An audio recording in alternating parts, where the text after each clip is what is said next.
हुकूमत इलेक्शन चाहती ही नहीं है, चाहती ही नहीं है, ये फेस ही नहीं कर सकती है। इनका पॉलिटिकल कैपिटल इतना गिर चुका है, इतनी महंगाई का सुनामी इन्होंने जो है मुल्क पर और अवाम पर मुसल्लत कर दी है कि लोग अब इनको, आप देखेंगे इलेक्शंस में हशर क्या होता है। तो इसलिए ये इलेक्शन फेस ही नहीं करना चाहते, लोगों को फेस नहीं करना चाहते, उलझा रहे हैं, ये सारा मामला उलझा रहे हैं। हुकूमत कह रही है मेरे पास पैसा नहीं है, वजीर खजाना कह रहा है, वजीर दिफा कह रहा है कि मेरे पास जो है रेंजर्स नहीं है या हम स्पेयर नहीं कर सकते, वजीर दाखिला फरमा रहे हैं कि हम पुलिस पर्सनल नहीं दे सकते हैं लॉ एंड ऑर्डर मेंटेन करने के लिए, और वजीर कानून फरमा रहे हैं कि हम जुडिशल ऑफिसर्स नहीं दे सकते हैं रिटर्निंग ऑफिसर्स के तौर पर। ये तमाम बहाने जो हैं ये पहले भी किए गए और सुप्रीम कोर्ट ने इसका इहाता करने के बाद सभी इदारों को हुक्म दिया आर्टिकल 220 में कि ये इलेक्शन कमीशन के ताबे हैं और इलेक्शन कमीशन जो चीज़ उसकी ज़रूरत है फेयर एंड फ्री, शफाफ और शफाफ इलेक्शन करवाने के में पैसे की ज़रूरत है, अफवाज पाकिस्तान में ज़रूरत है, पुलिस की ज़रूरत है या जुडिशल ऑफिसर की, सभी इसके मुआवनत करने के पाबंद हैं इलेक्शन कमीशन के। अब चूंकि हुकूमत के चारों यानी वजारतों ने जी ये इस किस्म की झंडी दिखा दी है और हुकूमत करवाना नहीं चाह रही है, तो इलेक्शन कमीशन के ज़रिए ये इल्तवा किया गया है। इलेक्शन कमीशन को कोई इख्तियार नहीं है 8 अक्टूबर तारीख देने की। ये आप देख लेंगे इसी हफ्ते जो आया चाहता है, इसी हफ्ते में सुप्रीम कोर्ट की ये एग्जीक्यूटिंग बेंच है, बुनियादी तौर पे फैसला हो चुका है, पहले हो चुका है फैसला, इसलिए ये कोई नया फैसला नहीं होगा और ना नया फैसला सुप्रीम कोर्ट कर सकती है, क्योंकि हुकूमत ने या इलेक्शन कमीशन ने कभी नजरसानी नहीं की थी उस फैसले की। सो ये तो पता नहीं किस दुनिया में ये बेवकूफ़ बना रहे हैं, पाकिस्तान की आवाम को गुमराह कर रहे हैं, और सारा मीडिया भी, मैं हैरान हूं क्यों लगा हुआ है कि नया फैसला होने जा रहा है। कोई नया फैसला नहीं हो रहा। सो हुकूमत को हमने रियासत के ऊपर बिठा दिया, हमने न्यूट्रल्स को रियासत के ऊपर बिठा दिया, हमने अदलिया को रियासत के ऊपर बिठा दिया। अरे भाई अवाम की तो पूछो, जो रियासत है जिनको हक हुक्मरानी है वो तो बेचारे चीख रहे हैं और आटे की लाइनों में अपनी जानों के नजराने दे रहे हैं, वो मर रहे हैं भगदड़ में, उनको आटा नसीब मुयसर नहीं आ रहा है। हम किस उसकी बात कर रहे हैं? हुकूमत स्टेक होल्डर है। और मोहतरम नवाज शरीफ साहब, उनका तो वो न सिर्फ सजा याफ्ता है, वो अदालती मफरूर भी हैं। उनका तो बयान शायद आपको दिखाना ही नहीं चाहिए, क्योंकि वो कानूनी और आईनी तौर पर इस वक्त तक जो है सजा याफ्ता मफरूर है, अदालती मफरूर है, डिक्लेयर्ड प्रोक्लेम्ड ऑफेंडर है। अब अदलिया में भी जो है खुल के सामने आ गई है इख्तलाफ, जो मैं समझता हूँ ये मुनासिब नहीं है। और चीफ जस्टिस साहब ने कल आबदीदा होकर ये कहा कि नहीं, हमारे दरमियान कोई ऐसा इख्तलाफ नहीं है, इंशाअल्लाह सोमवार को आपको खुशखबरी मिलेगी। तो ये उन्होंने कहा है। और जहाँ तक ताल्लुक है फुल कोर्ट का, देखें फुल कोर्ट का कोई मुजायका नहीं है, लेकिन कोई डिक्टेशन नहीं दे सकता है। मगर यहां तो हुकूमत की ये इस्तदा, ये रिक्वेस्ट, ये बदनीयती पर मबनी है कि 15 के 15 जजेस बैठकर करें। 15 में से भी फिर कहते हैं जी 2 तो ना हो, ये 2 ना हो, तो फिर इसका मतलब है आप अपने मनपसंद मुसल्लत करना चाहते हैं। ये दरअसल इसको कंफ्यूजन क्रिएट करना चाहते हैं। हालांकि इशू सिर्फ इतना है कि आइन में मुंदर्ज है कि नॉट लेटर देन 90 डेज, 90 दिन से मुतजाविज इलेक्शंस नहीं होंगे, इतनी सा इशू है। अगर यूसुफ रजा गिलानी को सजा हो सकती है तौहीन अदालत में, तो और जो है नाअहल भी हो सकते हैं, तो ये इलेक्शन कमीशन नाअहल भी होंगे और ये पाबा सलासल भी होंगे, इनको जो है सजा भी होगी तौहीन अदालत में के इर्तिकाब में।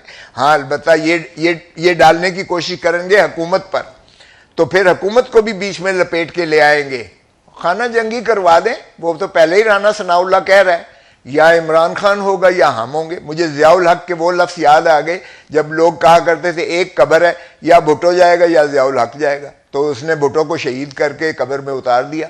अब राना सनाउल्लाह यही कह रहा है कि या इमरान खान होगा या वो। और मरियम बीबी फरमा रही हैं कि जब तक नवाज शरीफ पवित्र होकर दूध का धुला होकर नहीं आ जाता है और इमरान अंदर नहीं हो जाता है, उस वक्त तक इलेक्शन नहीं हो सकता। तलवार वाला पीपल पार्टी जो है वो हिस्सा नहीं है, ना हुकूमत का हिस्सा है ना पीडीएम का हिस्सा है।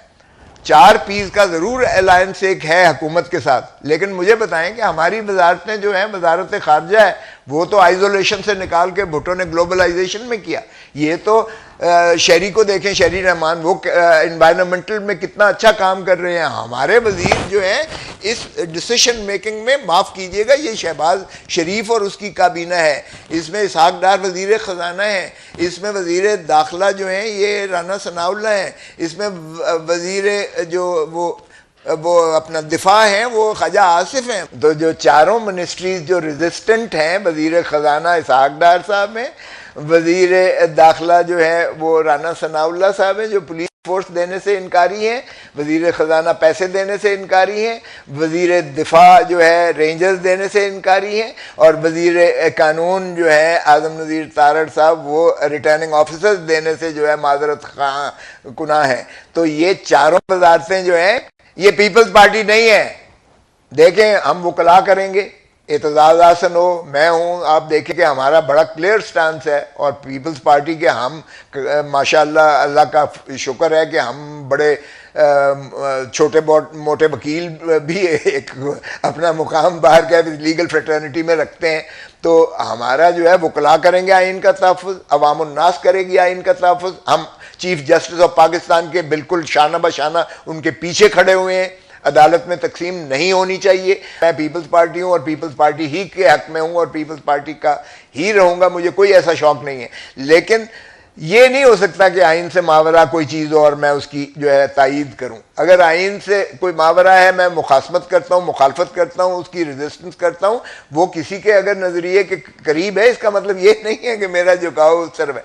मेरी वाबस्तगी पाकिस्तान के साथ है, मेरी वाबस्तगी रियासत के साथ है, मेरी वाबस्तगी आइन के साथ है, और मेरी अपने पेशे के साथ है, और फिर पार्टी के साथ है। सो आप तरजीहात को देखते जाइएगा। पार्टी की वजह से मैं पाकिस्तान को या आइन को या उससे उसके मावरा नहीं रख सकता। मुझे बताएं कि ये राना सनाउल्लाह साहब की जो ज़बान है, क्या ये ज़ेब देती है एक वफाकी वजीर को? जो मरियम औरंगज़ेब की ज़बान है, क्या ये रियासती जो है आदाब से मावरा नहीं है? क्या ये जो माशाल्लाह जो तारड़ साहब कहते हैं या जो दूसरे हुकूमती अकाबरीन फरमाते हैं फरमूदात उनके, क्या वो अच्छा है? चूहा जब कहें फॉर्मर प्राइम मिनिस्टर को, मुझे बताएं क्या ये ज़ेब देता है इस किस्म की ज़बान? भले मेरी 100 मुखालफत हो, लेकिन एहतराम का कभी जो है दायरे से जो है नहीं निकलना चाहिए। ये तो हमने इखलाकियात की भी धज्जियाँ उड़ा दी हैं। हमें तो चाहिए कि कौम के लिए और नौजवानों के लिए एक एग्जाम्पलरी, एक मिसाली तौर पर किरदार के तौर पर सामने आए सियासतदान जो है। ये तो उल्टा एक किस्म की खाना जंगी की तरफ धकेल रहे हैं हम। जहाँ तक इलेक्शन कमीशन का ताल्लुक है, election commission section 58 election act 2017 में सिर्फ शेड्यूल में रद्दोबदल कर सकता है। शेड्यूल तारीख नहीं है, तारीख अलहदा चीज़ है, शेड्यूल अलहदा है। शेड्यूल ये होता है कि कागजात नामजदगी किस तारीख को दाखिल होंगे, उसके एतराज़ात कितने दिनों में होंगे, एतराज़ात के बाद जो इसके मुस्तरद होंगे या मंजूर होंगे, उनके खिलाफ अपील जो फरीक चाहे करे वो कितने दिनों में और किस फोरम के पास करेगा। उसके बाद हतमी तारीख, हतमी फहरिस्त उम्मीदवारान की जो एलिजिबल कैंडिडेट्स हैं उनकी कब लगेगी, फिर उसके बाद इलेक्शन का कैंपेन का दिन कितने दिए जाएंगे, ज़ाब्ता उसका क्या होगा, और फिर इलेक्शन किस दिन होगा और किस दिन में जो है इलेक्शन वो जो है कैंपेन बंद हो जाएगी। सो ये है इलेक्शन शेड्यूल जिसमें रद्दोबदल कर सकती है इलेक्शन कमीशन। इलेक्शन कमीशन को आइन के तहत कोई ऐसा अख्तियार नहीं है कि वो तारीखें दे, और यही सुप्रीम कोर्ट ने इंटरप्रेट किया।